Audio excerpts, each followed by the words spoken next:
இன்னைக்கு நம்ம பார்க்க போகிறது வந்து 10th CBSE மேக்ஸில் சாப்டர் 1 ரியல் நம்பர்ஸில் ஃபஸ்ட்டு கொஸ்டின் அன்றைக்கி 2 கொஸ்டின் சால்வ் பண்ணியிருக்கோம். ஸோ கண்டினியூஸாக 3, 4, 5 சால்வ் பண்ண போகிறோம். ஸோ அதில் ஃபஸ்ட் கொஸ்டின் என்னென்னா 3825. இது வந்து ப்ராடக்ட் ஆஃப் ப்ரைம் ஃபேக்டர்ஸில் ப்ரைம் ஃபேக்டரைசேஷன் பண்ண சொல்லியிருக்காங்க. ஸோ 38525 அப்படிங்கிற நம்பர் எழுதிக்கலாம். ஸோ ஃபஸ்ட்டு இந்த நம்பர் வந்து 2 டேபிள் டிவிசிபிள் ஆகுதா இல்லையா அப்படின்னு சொல்லி செக் பண்ணோம்.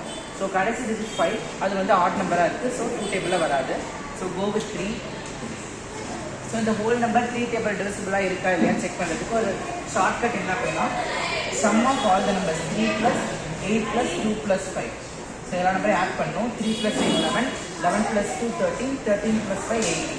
ஸோ 18ங்கிற நம்பர் வந்து டிவிசிபிள் பை 3. ஸோ அதனால the whole number 3825 is divisible by 3.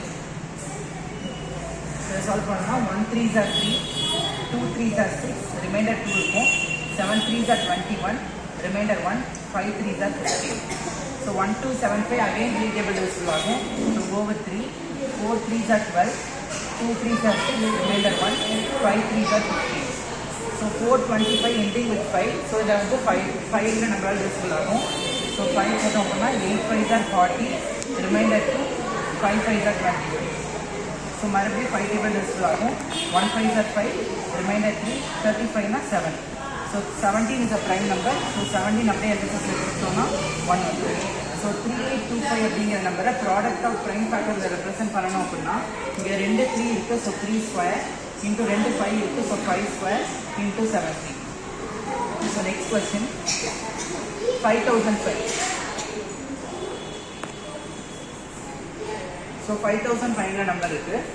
So first இந்த 5 டேபிள் divisible பண்ணால் 1 0 0 1ன்னு வரும். Next go with 7. 7 டேபிள்னா 1 7s are 7, remainder 3, 4 7s are 28, remainder 2, 3 7s are 21. So 143 அப்படிங்கிற நம்பர் 11 டேபிள் divisible ஆகும். So 1 11s are 11, remainder 3, 3 11s are 33. So 13 வந்து prime number. So go with 13. So போட்டால் 1 வரும். ஸோ 5005 அப்படிங்கிற நம்பரை வந்து ப்ரைம் ஃபேக்டரால் ரெப்ரசென்ட் பண்ணணும் அப்படின்னா 5 × 7 × 11 × 13. இப்போ நம்ம கண்டுபிடிச்ச எல்லா ஆன்சர்ஸும் பார்த்தீங்கன்னா எல்லாமே ப்ரைம் நம்பராக மட்டும்தான் இருக்கணும். அடுத்த 7429 அப்படிங்கிற நம்பர். ஸோ 7429 அப்படிங்கிற நம்பர் வந்து 2லேருந்து 16 வரைக்கும் சால்வ் பண்ண முடியாது. So go with 17. 17 போட்டால் 437 வரும். ஸோ இந்த டேபிள்ஸ் பார்த்துக்கோங்க. 17 டேபிள் 19 டேபிள். ஸோ அது வந்து 437. So go with 19 table. 19 table போட்டால் 23 × 19 வந்து 437. So 23 is a prime number. So 123 is a 23.